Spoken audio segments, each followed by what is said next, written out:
네, 오늘 저희가 같이 볼 자료들은요, 암호화폐 가치를 꼭 가격만 보는 게 아니라 그 이상으로 이해하려는 그런 시도들을 좀 보여주고 있어요. 많은 분들이 암호화폐에 뭐 내재 가치가 있냐, 뭐 이런 말씀도 하시는데, 주신 자료들 보니까 꼭 그런 것만은 아닌 것 같더라고요. 그래서 오늘 저희 목표는 이 자료들 안에서 이 디지털 자산들이 실제로 어떻게 쓰이고 있는지, 또 재무 상태는 어떤지 이런 걸 보여주는 핵심 지표들을 딱 찾아내서요. 이게 여러분들께 어떤 의미가 있는지 좀 명확하게 파헤쳐 보는 겁니다. 네, 맞습니다. 이게 또 흥미로운 게 이런 데이터들이 대부분 블록체인 위에서 그냥 바로바로 나온다는 거죠. 투명하게 공개되는 거군요. 그렇죠. 그러니까 뭐 분기 보고서 기다리고 이럴 필요 없이 거의 뭐 실시간으로 재무 상태를 들여다볼 수 있다는 거. 이게 어떻게 보면 전통 금융 방식에 비하면 훨씬 객관적일 수 있는 거죠. 진일 보완 측면이 있습니다. 네네네. 실시간으로 볼 수 있다는 게 크네요. 그럼 이제 어떤 지표들을 좀 눈여겨봐야 할지 자세히 한번 보시죠. 네. 자료에 보니까 지표들이 여러 개 나오던데요. 예를 들어 뭐 총 예치 자산, 그러니까 TV웰, 그리고 수수료, 수익, 뭐 이런 거요. 이게 각각 뭘 의미하는 거고 왜 중요한 건가요? 네네. 하나씩 좀 풀어보면요. 우선 TV웰, 그러니까 토탈 밸류 락드. 이건 특정 프로토콜이에요. 예를 들면 어떤 디파이 서비스에 자산이 총 얼마나 묶여있나 이걸 보여주는 거예요. 아, 규모를 보여주는 거군요. 그 다음 수수료, fees. 이건 사용자들이 플랫폼 쓰면서 내는 돈 전부를 말하는 겁니다. 뭐 거래소면 수압 수수료, 대출 플랫폼이면 이자, 이런 것들이요. 아, 사용자가 내는 총 금액.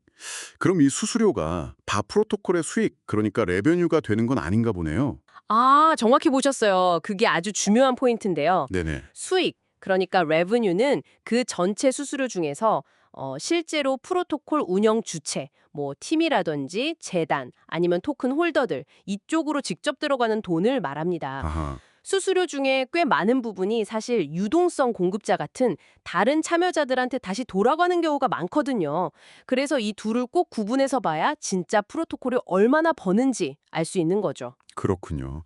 그럼 그 토큰 보유자 수익이라는 것도 있던데요. 네, 그건 이제 수익 중에서도 그 프로토콜의 토큰을 가지고 있는 사람들한테 직접 나눠주는 부분을 말하는 거고요. 그리고 마지막으로 이익, earnings라는 개념이 있는데 이건 그 수익에서 프로토콜이 성장을 위해 쓰는 비용, 예를 들어 토큰 보상 같은 인센티브 비용을 빼고 남은 순이익 개념이에요. 아, 순위. 네, 만약 이게 마이너스다, 그러면 아직은 성장을 위해서 버는 돈보다 쓰는 돈이 더 많다, 이런 신호로 볼 수 있겠죠? 아, 그렇군요. 네, 그럼 이 지표들을 이제 알았는데 이걸 어떻게 써먹어야 좀 더 깊이 있는 분석이 될까요? 예를 들면 뭐랑 뭐를 비교해 본다든지 그런 팁이 있을까요? 여러 가지 조합이 가능한데요. 대표적으로는 시가총액이랑 TVL이나 수익을 비교해 보는 거죠. 시총이랑요? 네, 예를 들어서 TVL이나 수익은 계속 늘고 있는데 이상하게 시가총액은 제자리거나 뭐 더디게 오른다. 그러면 혹시 이거 좀 싸게 평가받고 있는 거 아닌가? 이렇게 생각해 볼 수 있다는 거죠. 아, 저평가 가능성. 그렇죠. PS 비율이라는 것도 있어요. Price to Sales Ratio. 시가총액을 연간 수익으로 나눈 값인데요. 이게 낮을수록 수익에 비해서 시총이 낮다는 뜻이니까 저평가된 걸 찾는 데 좀 도움이 될 수 있습니다. 근데 PS 비율이 낮다고 그냥 무조건 좋다고 보긴 좀 그렇지 않을까요? 뭐랄까 성장이 아예 멈춘 프로젝트도 낮게 나올 수 있을 것 같은데요. 오, 아주 좋은 지적이세요. 맞습니다. 그래서 PS 비율 하나만 딱 볼 게 아니고 수익의 질을 같이 봐야 해요. 수익의 질이요? 네. 그 수익이 정말 지속 가능한 비즈니스 모델에서 나오는 건지 아니면 뭐 단기적으로 토큰 인센티브 막 뿌려서 나오는 건지 이걸 따져봐야죠.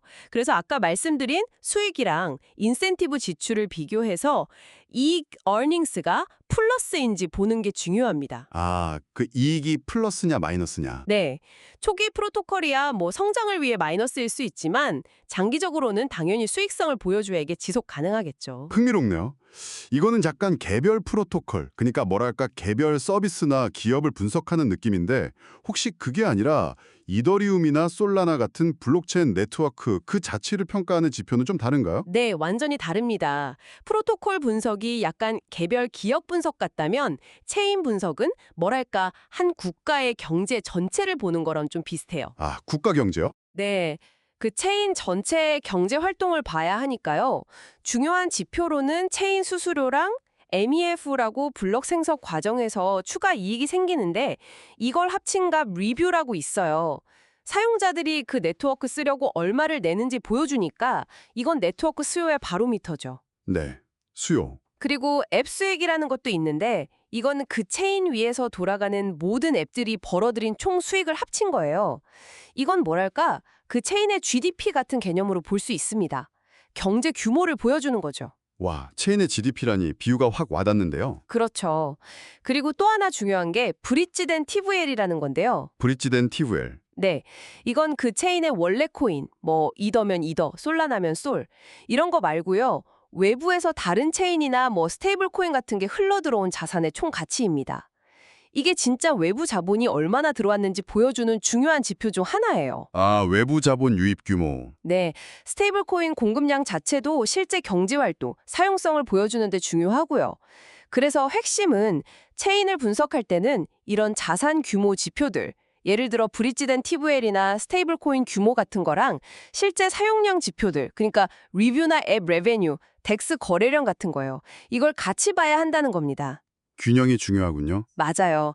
자산만 잔뜩 쌓여 있는데 아무도 안 쓰거나 반대로 막 쓴 사람은 많은데 자산 기반이 너무 약하면 이게 장기적으로 괜찮을까 하는 의문이 들 수 있겠죠? 오늘 저희가 이렇게 살펴본 것처럼 제공해 주신 자료들이 정말 암호화폐를 볼 때 가격 차트만 보는 거랑은 차원이 다른 훨씬 풍부한 데이터가 있다는 걸 보여주네요. 뭐 TVL, 수익, 사용자 활동 같은 이런 객관적인 온체인 지표들을 통해서 프로젝트의 진짜 가치나 잠재력을 훨씬 더 입체적으로 볼 수 있겠어요. 네, 맞습니다. 근데 여기서 정말 중요한 건요. 어떤 지표 하나가 모든 걸 말해주진 않는다는 거예요. 만능 지표는 없죠. 그렇죠. 여러 지표를 좀 종합적으로 보고 또 각 지표가 어떤 맥락에서 어떤 의미를 갖는지 이걸 정확히 이해하는 게 핵심입니다. 그리고 마지막으로 청취자 여러분께서 한번 스스로 고민해 보시면 좋을 만한 질문은 이거 같아요. 네, 뭘까요? 오늘 저희가 다룬 이런 정량적인 데이터들 있잖아요. 숫자들. 이거랑 그 프로젝트의 어떤 비전이나 팀의 능력, 커뮤니티 분위기 같은 그런 정성적인 요소들. 이 둘을 어떻게 좀 균형 있게 합쳐서 최종적인 판단을 내릴 것인가. 이 지점을 계속 고민하시는 게 중요하지 않을까 싶습니다. 정량적 데이터와 정성적 요소의 균형, 정말 중요한 말씀이네요. 네, 오늘 분석이 여러분의 시야를 넓히는 데 조금이나마 도움이 되었기를 바랍니다. 다음에 또 흥미로운 자료 분석으로 찾아뵙겠습니다.